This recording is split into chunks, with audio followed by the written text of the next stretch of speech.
ऐसा क्या हुआ कि एक पिता को अपनी किडनी बेचनी पड़ी। एक गांव में एक छोटा सा बच्चा था। उसके पिता तो थे, लेकिन माँ की मृत्यु हो गई थी। पिता सारा दिन काम करता और अपने बेटे को पाल पोस कर बड़ा करता है। वह सारे सुख अपने बेटे को देता है जो एक माँ दे सकती थी। उस पिता ने कभी कुछ नहीं मांगा, सिर्फ इतना ही मांगा कि मेरे बेटे को कोई परेशानी ना हो। दिन बीतते गए।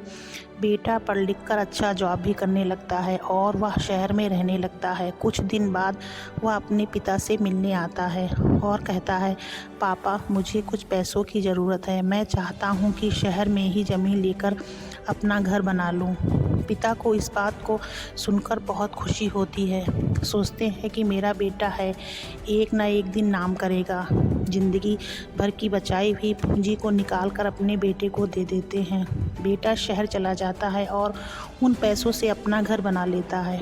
पिता इधर इंतज़ार करता रहता है कि मेरा बेटा फिर से आएगा और एक ना एक दिन तो मेरे पास आएगा ही। जाएगा कहाँ?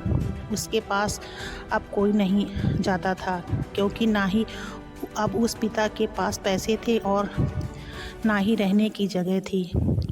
कुछ दिन बाद बेटा फिर लौट कर आता है और अपने पिता से कहता है, पापा अब आप दादाजी बनने वाले हैं। पिता को बहुत खुशी होती है।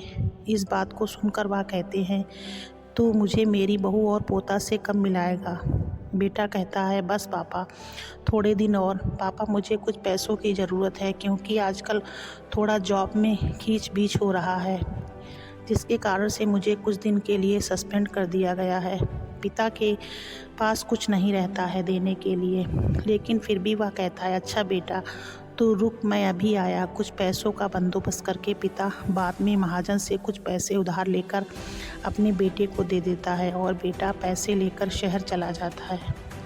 परसों गुजर जाते हैं। पिता सोचता है कि मैं तो अब दादाजी बन गया हूँगा, मेरा बेटा पता नहीं मेरे नाती को लेकर कब आएगा। फिर सोचने लगते हैं, समय नहीं मिलता होगा इसलिए मेरा बेटा अभी तक आया नहीं, वरना आया ज़रूर होता। तब तक महाजन 2-3 आदमी को लेकर उस पिता के घर आता है और कहता है कि आपके वादे के मुताबिक मैं पूरे 3 महीने बाद आया हूँ, आपने पैसे लिए जाने। पिता कहते हैं, मेरे पास पैसे नहीं हैं देने के लिए। महाजन कहता है, जब पैसे नहीं थे तो आपने मुझसे उधार क्यों लिया? तभी पिता कहते हैं कि ठीक है रुको, मैं तुम्हारे लिए पैसों का बंदोबस्त करके आता हूँ। और वहाँ के नज़दीक अस्पताल में चले जाते हैं। वहाँ जाकर अपना ब्लड डोनेट कराते हैं और अपनी एक किडनी बेच देते हैं और उस महाजन का कर्ज चुका देते हैं।